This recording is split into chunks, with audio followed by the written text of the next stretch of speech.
దీని తర్వాత ఇంకొకటి మనకు వన్ ఆఫ్ ది అడ్వాంటేజ్ ఏంటి అంటే ప్రిలిమ్స్ ఎగ్జామినేషన్లో 2019 దగ్గర నుంచి కూడా మనకి నెంబర్ ఆఫ్ క్వశ్చన్స్ క్లారిటీగా తెలుసు. జాగ్రఫీలో ఇన్ని క్వశ్చన్స్ వస్తాయి, economy of India and AP దాంట్లో ఇన్ని క్వశ్చన్స్ వస్తాయి, అండ్ హిస్టరీలో ఇన్ని క్వశ్చన్స్ వస్తాయి, పాలిటీలో ఇన్ని క్వశ్చన్స్ వస్తాయి, polity and constitution and international రిలేషన్స్లో. అంటే మనకి 30x4 అని ఖచ్చితంగా తెలుసు. ప్రీవియస్గా అలా తెలిసేది కాదు. ఇక్కడ మనం ఏ క్వశ్చన్స్ అనేవి వెయిటేజ్ ఇంక్రీజ్ అయిందో చూద్దాం. జాగ్రఫీ ఇది వరకు అసలు వెయిటేజ్ అనేది చాలా తక్కువ ఉండేది. Whereas the pattern got change, జాగ్రఫీకి వెయిటేజ్ అనేది చాలా ఎక్కువ పెరిగిపోయింది.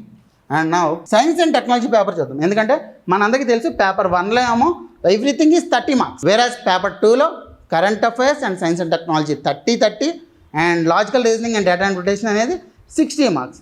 ఇప్పుడు సైన్స్ అండ్ టెక్నాలజీలో చూడండి, ఇదివరకు అసలు చాలా తక్కువ క్వశ్చన్స్ ఇచ్చేవాళ్ళు. అరౌండ్ 20 క్వశ్చన్స్ అనేది సైన్స్ అండ్ టెక్నాలజీ, వేరాజ్ 9 క్వశ్చన్స్ అనేది మీకు ఎన్విరాన్మెంట్ నుంచి ఇస్తున్నారు. అదే ఎకానమీకి సంబంధించి చూడండి 27, 20, 25 అంటే అరౌండ్ 23 క్వశ్చన్స్ అనేవి మీకు ఇండియన్ ఎకానమీ నుంచి అడుగుతుంటే ఏపీ ఎకానమీ ఎవరు కూడా ప్రిలిమ్స్లో కాన్సన్ట్రేట్ చేయట్లేదు. ప్రిలిమ్స్లో ఓన్లీ ఇండియన్ ఎకానమీ ఇస్తారు, ఇండియన్ ఎకానమీ చదువుకుంటూ వెళ్తున్నారు. మెయిన్స్కి ఆంధ్రప్రదేశ్ రిలేటెడ్ టాపిక్స్ ప్రిపేర్ అవుతున్నారు, కానీ ప్రిలిమ్స్లో కూడా ఆంధ్రప్రదేశ్ రిలేటెడ్ టాపిక్స్ అడుగుతున్నారు. దాని నుంచి 10 to 8 క్వశ్చన్స్ అనేవి వస్తున్నాయి. So Andhra Pradesh related economy particularly budget and economic survey అనేది ఖచ్చితంగా ప్రిపేర్ అవ్వాలి. మీరు ఇక్కడ కాన్స్టిట్యూషన్ చూడండి 30 క్వశ్చన్స్ ఇచ్చి ఉన్నాయి, ఓకే, కానీ at the same point of time international relations ఇక్కడ ఇస్తున్నాడు. At the same point of time current అఫైర్స్లో కూడా ఇంటర్నేషనల్ రిలేషన్స్ అనేవి ఇస్తున్నాడు.